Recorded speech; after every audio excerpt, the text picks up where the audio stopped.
बालों का झड़ना एक आम समस्या है। इससे हर कोई कभी ना कभी तो परेशान होता ही है और चिंता में पड़ जाता है कि इतने बाल झड़ रहे हैं तो कहीं मैं गंजा या गंजी तो नहीं हो जाऊं। क्या कारण होता है बाल झड़ने का? क्या इसके उपाय होते हैं? खाने में ऐसी कौन सी चीज़ होती है जिसकी कमी से बाल झड़ते हैं? आज इन्हीं सारे टॉपिक्स पर हम बात करने वाले हैं।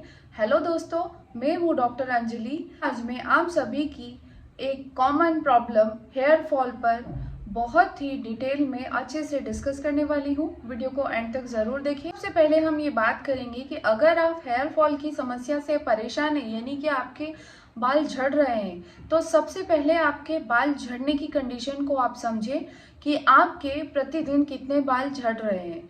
इसका एक सिंपल सा तरीका है, कंघी करते हैं और 50 से 100 के बीच अगर आपके बाल डेली झड़ते हैं तो वो एक नॉर्मल है, उसमें आपको टेंशन लेने की कोई ज़रूरत नहीं है। लेकिन अगर आपको कंघी करते वक्त कंघी में बहुत सारे बाल आते हैं या शैम्पू करते वक्त बाथरूम के ड्रेनेज फिल्टर में बहुत सारे बाल बंचेस में या गुच्छे में गिरे मिलते हैं, तो आपको सीवियर हेयर फॉल की समस्या है और इसके ऊपर इसे कैसे ठीक करना है इसके बारे में हम आगे बात करेंगे। तो आइए अब हम जानते हैं कि क्या कारण होते हैं हेयर फॉल के। तो हेयर फॉल का सबसे पहला कारण हो सकता है न्यूट्रिशनल डेफिशिएंसीज।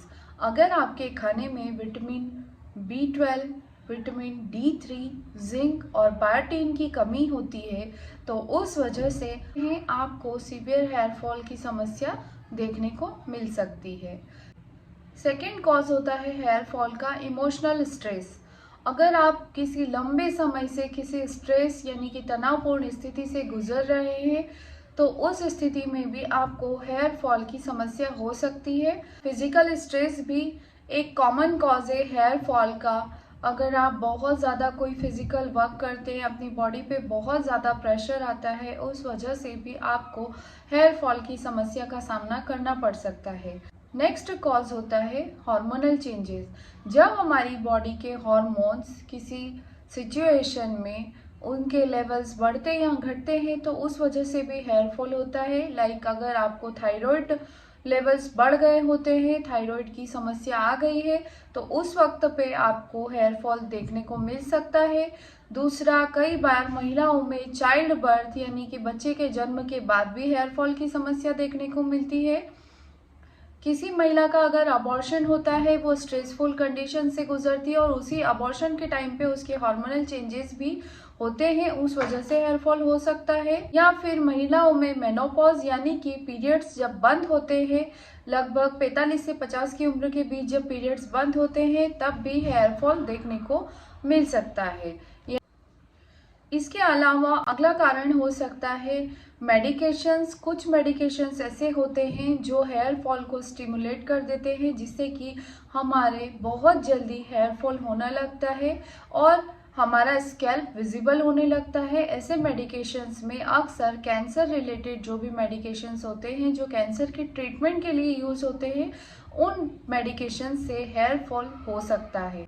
अब हम बात करेंगे कि हेयर फॉल को कैसे जाने कि कितना हेयर फॉल नॉर्मल है और कितना एबनॉर्मल है। तो हेयर फॉल जानने के लिए अगर आप जब भी कंघी करते हैं और आपके 50 से 100 के अंदर बाल गिरते हैं, दैट इज़ एब्सोल्युटली नॉर्मल। उसमें आपको टेंशन लेने की ज़रूरत नहीं है, उतने बाल डेली सबके झड़ते हैं।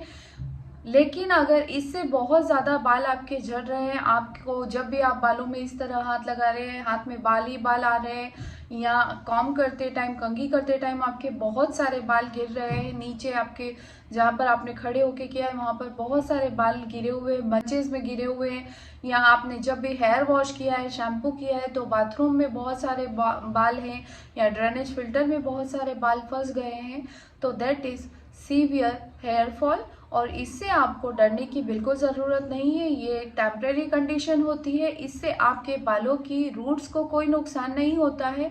जो मैंने आपको कारण बताए उन कारण की वजह से ये हेयर फॉल होता है, लेकिन जब आपके रूट्स को कोई डैमेज नहीं होता है तो वहाँ से टाइम के साथ न्यू हेयर भी ग्रो करने लगते हैं। इसलिए इससे डरे नहीं, इसके लिए उपाय अपनाएं। तो अब तक हमने जान लिया कि हेयर फॉल के कारण क्या होते हैं, क्या नॉर्मल क्या एबनॉर्मल हेयर फॉल होता है। तो अब हम बात करेंगे कि इस हेयर फॉल की कंडीशन से आप कैसे छुटकारा पाएँ या क्या ऐसे उपाय अपनाएं जिससे आपको हेयर फॉल की समस्या से निजात मिल सके। तो इसके लिए सबसे पहले आपको एक ही उपाय अपनाना है, वो है हेल्दी एंड न्यूट्रिशियस डाइट।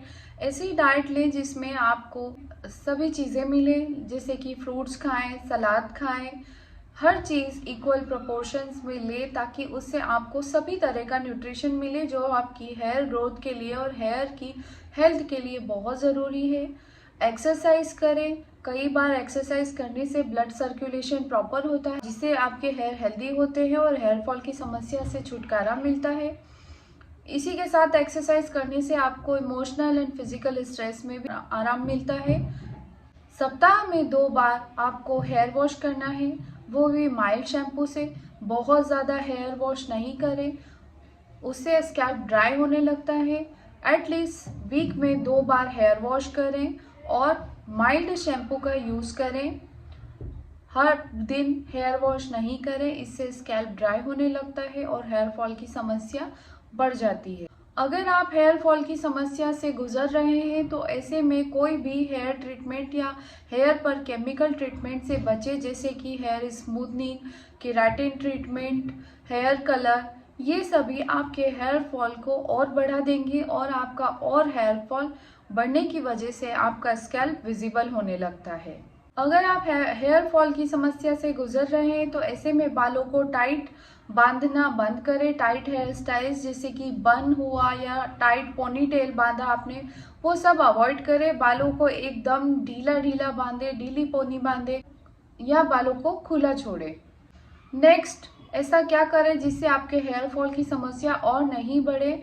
ऐसे में अगर आपको हेयर फॉल हो रहा है तो heating tools like hair straightener, hair curler, blow dryer, इन सभी का उपयोग बिल्कुल नहीं करें। इन सब के बाद भी अगर आपका हेयर फॉल कंट्रोल नहीं होता है, आपको लगता है कि आप अच्छी डाइट ले रहे हैं, आप ये सारी चीज़ें अवॉइड कर रहे हैं, फिजिकली भी एक्टिव हैं, उसके बाद भी अगर आपके बाल बहुत झड़ रहे हैं या आपको लग रहा है कि अब आपके ये कंट्रोल में नहीं आ रहा है, तो तुरंत अपने नज़दीकी डर्मेटोलॉजिस्ट को कंसल्ट करें। हो सकता है कि वो आपको कुछ टैबलेट सप्लीमेंट्स के रूप में दें जो विटामिन डिफिशियंसी जो मैंने आपको बताई है, like vitamin B12, vitamin D3, zinc, biotin, वो ऐसे सारे सप्लीमेंट्स देंगे जिससे कि आपका हेयर फॉल कंट्रोल होगा। डर्मेटोलॉजिस्ट आपको ब्लड टेस्ट के लिए भी कह सकते हैं। कहीं आप उस ब्लड टेस्ट के थ्रू वो ये चेक करेंगी कि कहीं आपके थायराइड लेवल्स तो नहीं बढ़े हुए हैं, क्योंकि बालों के झड़ने का एक मुख्य कारण होता है बढ़े हुए थायराइड हार्मोन्स। इसके अलावा वो आपको हेयर सीरम्स एडवाइस करते हैं।